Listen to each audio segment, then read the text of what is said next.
JRBT Chairman Ashim Saha said that 332 unemployed youth will be recruited in the 3 departments under the supervision of private companies in the Department of Labour under the National Career Service Project of the Government of India.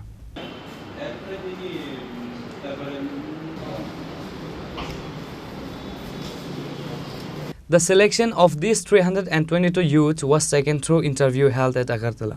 আজকে আমরা ভারত সরকারের national career service প্রকল্পে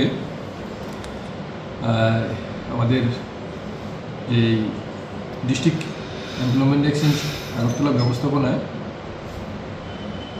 আমরা আজকে একটা ইন্টারভিউর মাধ্যমে 3টা সংস্থা আছে, 3টা সংস্থাতে প্রাইভেট যে সংস্থা, রেপুটেড প্রাইভেট সংস্থা, তাদের মাধ্যমে 332টা পোস্টে অ্যাপয়েন্টমেন্টের জন্য আজকে ইন্টারভিউ পদ্ধতি শুরু হয়েছে।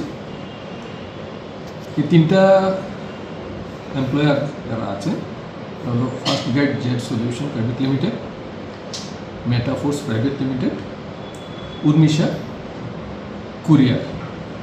এই 3টা সংস্থাতে টোটাল 332টা পোস্টে ওনারা লোক নেবেন, এই উদ্দেশ্যে আজকে ইন্টারভিউটা নিচ্ছেন। তো এটা একটা পৃথক কিছু না, এটা আমাদের সারা বছরব্যাপী আমরা করে থাকি। বিভিন্ন কোম্পানি আমাদের কাছে লোক চায়। তো যেহেতু আমরা একটা গভর্নমেন্ট সংস্থা, মানুষেরও একটা বিশ্বাস আছে আমাদের উপরে, সেই কারণে কোম্পানিগুলো আমাদের কাছে আমরাও যথাযথ চেষ্টা করি যথাযথভাবে তাদের সহযোগিতা করার মাধ্যমে আমাদের যে আনএমপ্লয়েড ইউথরা আছে তাদের যাতে প্লেসমেন্ট করা যায়। স্যালারিটা কেমন বলা যাবে? স্যালারিটা ধরুন HR রিক্রুইটার আছে 21,000, আপ টু 21,000। তারপর delivery boy up to 28,000, 28,000। HR executive up to 25,000। এভাবে 21,000, 15,000, 17,000 এরকম আছে। স্যার নিয়োগটা কবে হয়ে যায় এটা?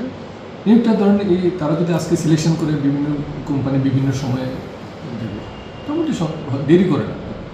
Reported by Pranav from Agartala, Chini Khorang.